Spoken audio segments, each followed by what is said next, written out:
pode ser um instrumento interessante, apesar de os trabalhos serem de baixa qualidade. Estimulação nervosa percutânea, com o uso de agulhas de acupuntura para estimular o tecido subcutâneo. Existe um trabalho clássico, que é esse Ahmed do ano 2000, mostrando que existe 50% de melhora da cefaleia, tipo migrânia crônica, cefaleia tipo tensão crônica, com o uso de um método que precisa ser repetido com uma certa frequência, o que tira a autonomia do doente, mas, de qualquer modo, para casos isolados, é um método bastante interessante. Estimulação do nervo vago. O nervo vago tem sido objeto de várias intervenções para tratar epilepsia, depressão, problemas de processos inflamatórios crônicos, para modular a inflamação no nosso corpo, e também para o tratamento da cefaleia. Os dispositivos são os clássicos de envolver o nervo vago com espirais com cátodo e ânodo, e uma espiral de fixação no nervo, conectado a um gerador de pulsos, que deve ser acionado. Aqui tem um caso nosso, com a estimulação do nervo vago com eletródo implantável, e esse gerador implantado na região peitoral, ele deve ter a sua atividade aumentada gradativamente para evitar os efeitos adversos que podem ocorrer com a estimulação de alta intensidade. E a programação é feita com um programador por radiofrequência que é aplicado na região peitoral. A estimulação transcutânea também tem sido desenvolvida por alguns autores, mas com trabalhos de baixa qualidade. O resultado parece ser bom na migrânia episódica, 75% com 50% de melhora. Na migrânia crônica, o resultado é menos satisfatório, como seria de se esperar, 50%, 75% a 25% tem uma redução de 50% da ocorrência de dor, e a cefaleia em salvas tem apenas 2 casos descritos de boa qualidade, com melhora bastante importante. Já a estimulação do nervo occipital é o método que nós fazemos. Nós temos aí mais de 30 doentes que nós tivemos a oportunidade de operar. Preferimos o método a céu aberto, mas pode ser realizado percutaneamente. Se faz uma incisão mediana ou para sagital, aqui na região da transição occipito-cervical, se expõe ao nervo occipital, e a aplicação, nós preferimos colocar os eletródes em placa sobre o nervo occipital para economizar a bateria do gerador e tornar mais eficaz o método, e nós temos tido bom resultado. Vou mostrar as tabelas a seguir. Existem métodos outros, menos invasivos, mais baratos, que consistem em aplicar diretamente um neuroestimulador, que aqui tem um deles, olha, com 3 centímetros de comprimento, diretamente sobre o nervo, e aqui a gente tem a radiografia de um doente implantado. Nós não temos isso no Brasil, não temos experiência com esse método, e a pessoa utiliza o dispositivo quando tem dor. Então, a estimulação do nervo occipital é um dos mais utilizados, maior número de trabalhos publicados, que mostra que existe melhora de várias apresentações de dor, tanto na migrânia crônica, como em hemicrania contínua, cefaleias e salvas crônica, e hemicrania paroxística, com melhora 90% da migrânia crônica, e que alcança, na cefaleia em salva, o valor de 66%, 2/3 dos doentes, o que está de acordo com aquilo que nós observamos aqui no nosso hospital. Mesmo em pessoas que têm um padrão comportamental desafiador, o método parece ser muito eficaz. É muito bem tolerado, a complicação maior é a infecção, e com a agilidade do cirurgião, com a qualidade hoje que se faz em termos de rapidez e de cuidado com os tecidos, essa infecção, na nossa vivência, ela se zerou nos últimos 2 anos. E existe também uma indicação do método para tratar o SUNCT. SUNCT é uma condição rara, mas que é muito difícil de ser tratada, e é um dos poucos métodos que pode trazer algum benefício. 50% de melhora nos trabalhos apresentados. Uma outra opção é estimular aqui os nervos supraorbitários, os supratrocleares, que podem trazer algum benefício, e também a estimulação do nervo aurículo temporal. Nessa região aqui da orelha, convergem vias do nervo vago bastante densas aqui, juntamente com os nervos cervicais, nervo trigêmeo e nervo intermediário. Então é uma região que deveria ser melhor explorada, tem poucos trabalhos com número insatisfatório de casos para permitir uma análise adequada. Sugere que seja útil para a migrânia crônica e para a cefaleia crônica diária. e cefaleia em salvas crônica também. Quanto à estimulação do gânglio esfenopalatino, o gânglio esfenopalatino é dependente do sexto nervo craniano, o implante de um eletrode no gânglio esfenopalatino pode trazer melhora. Ibarra, né, que é um latino, lá de Porto Rico, foi quem descreveu o método e mostrou o primeiro caso dele alguns anos atrás. Tratou um caso, o resultado foi bom, mas o equipamento teve algum problema, mas ao longo do tempo, o número crescente de trabalhos tem sido produzido e uma indústria desenvolveu um equipamento barato que pode ser fixado aqui na estrutura óssea da região malar e colocado dentro do gânglio esfenopalatino e acionado quando o indivíduo tem o pródromo ou início da expressão da cefaleia em salvas. É um método simples, bastante útil, havendo também descrição, como o Dr. Ibarra fez, dos primeiros casos em que se utilizou um eletrode convencional de estimulação percutânea da medula espinal para estimular o gânglio esfenopalatino. A estimulação da medula espinal cervical, nós temos alguns casos operados, esse caso publicado foi o primeiro caso publicado, uma cefaleia em salvas crônica. Nós temos usado esse tipo de metodologia em pessoas que têm cefaleia e que tiveram algum componente de dor relacionada à disfunção miofacial cervical. Se coloca o eletródio na região, com o ápice dele na região de C2, onde tem as aferências sensitivas que, de algum modo, alcançam o núcleo do complexo nuclear trigeminal, em pessoas que têm cefaleia com esse padrão, e o resultado costuma ser bastante satisfatório. Quanto à estimulação encefálica, agora, propriamente dita, nós podemos estimular do córtex cerebral, estruturas subcorticais, especialmente o tálamo, substância cinzenta periventricular e substância pericoital mesencefálica. E, recentemente, nós descrevemos um método de estimulação da ínsula posterior, e sobre isso nós vamos mostrar ao final da nossa apresentação. Mas essas estruturas estimuladas profundamente, os estudos de ressonância funcional mostram que o hipotálamo ventral posteromedial ele brilha quando as pessoas têm crise de cefaleia em salvas. Isso fez com que, utilizando um alvo, os autores utilizavam na década de 60, e ainda se usa para o tratamento da agressividade e da dor oncológica, que é a lesão por radiofrequência dessa estrutura, os autores italianos passaram a colocar eletrode para estimular essa região. O resultado é bastante satisfatório,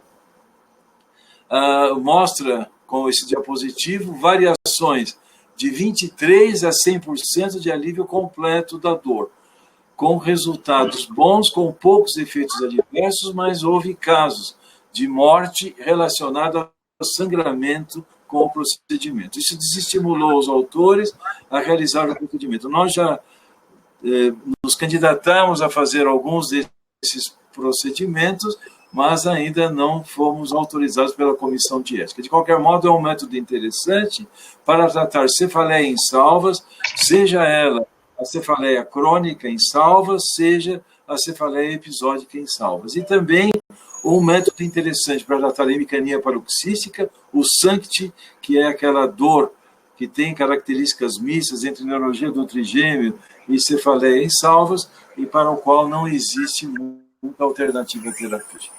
A estimulação do córtex motor foi um alvo bastante utilizado na década de 90, veio com uma grande promessa, no sentido de estimular o córtex motor e, desse modo, modular a atividade das vias sensitivas cerebrais profundas, inclusive do complexo nuclear trigeminal. A aplicação de um eletrode, obedecendo a uma distribuição topográfica aqui na região correspondente ao crânio. Nós temos alguma vivência, especialmente no tratamento da dor facial e da síndrome de Wallenberg.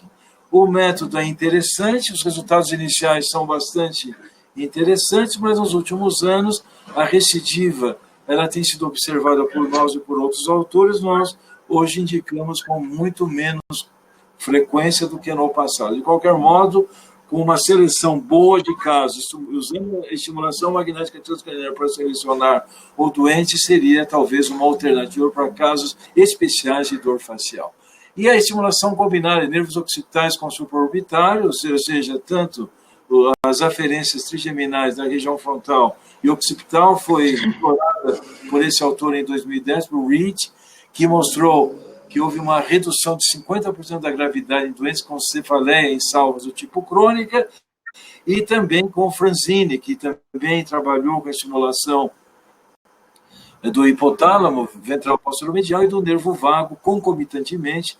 Ele apresentou apenas um doente e observou que houve melhora da condição clínica. Em suma, para condições agudas, o que existe de evidência concreta? Que a estimulação transcutânea dos nervos frontais, supratrocleares e supraorbitários, a estimulação do nervo vago transcutânea e a estimulação elétrica remota são métodos que podem prevenir e tratar a instalação aguda de uma cefaleia tipo migrânia. E a estimulação transcutânea repetitiva das estruturas da região frontal pode ser um método eficaz no tratamento da migrânia episódica, e na migrânia crônica, a estimulação transcutânea concorrente e contínua e a estimulação elétrica transcraniana, ela pode trazer um benefício nesses doentes que apresentam migrânia crônica. E quanto ao nervo occipital, ele também é uma alternativa menos utilizada devido à dificuldade de se aplicar os eletrodos na região occipital. Então, os métodos percutâneos seriam mais indicados na migrânia crônica, enquanto que existe poucos trabalhos e pouca consistência dos resultados para o tratamento das crises de migrânia. Já se falei em salvas, que seria a grande preocupação do profissional que trata da dor, a estimulação do nervo vago é um método interessante, mas a estimulação do gânglio esfenopalatino, com certeza, é o método mais eficaz, e hoje nós temos dispositivos apropriados para isso, ainda não comercializados no Brasil. Já na forma episódica, nós podemos prevenir com a estimulação do gânglio esfenopalatino, e na forma crônica, aquela forma em que toda a estruturação do sistema nervoso está alterada, inclusive a sinaptogênese, a estimulação do nervo vago, nós temos uma experiência pequena, mas temos com esse método, parece ser interessante, estimulação transcraniana e a estimulação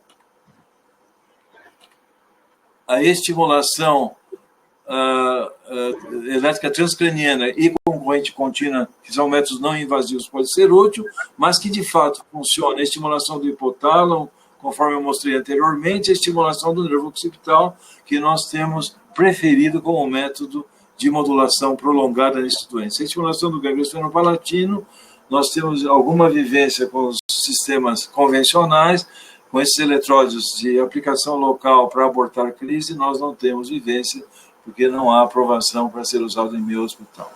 Quanto às drogas agora infundidas dentro do compartimento licórico, nós temos alguma vivência de infusão intraventricular de morfina e de metadona em pessoas que têm cefaleia crônica gerada por uma condição comum no nosso hospital, pela produção de GH. Na acromegalia, mesmo quando você remove o tumor, o GH se normaliza, a cefaleia crônica é um problema sério, não solúvel com outras medidas, e nós temos 12 doentes em que a bomba foi implantada e todos eles tiveram melhora e 9 deles tiveram alívio completo da dor de cabeça.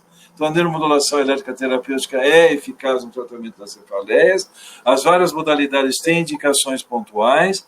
Para a cefaleia crônica diária, quer no braço da cefaleia tipo tensão, quer da migrânia e estimulação do nervo occipital, é o método mais simples, mais eficaz, e outras modalidades, como a estimulação da medula espinal, a estimulação aqui dos nervos da região frontal, eles são alternativos, e a estimulação do córtex motor com eletrodo implantável seria indicado mais no tratamento das dores faciais. Entender que nós temos que analisar bem e fazer um trabalho bom, entendendo o campo elétrico, respeitar as parestesias que podem ser incapacitantes, e, obviamente, nós podemos trabalhar em conjunto com os eletrofisiologistas, com os neurologistas clínicos, fazer um trabalho de boa qualidade. Isso aqui é só para mostrar para vocês um trabalho que nós desenvolvemos.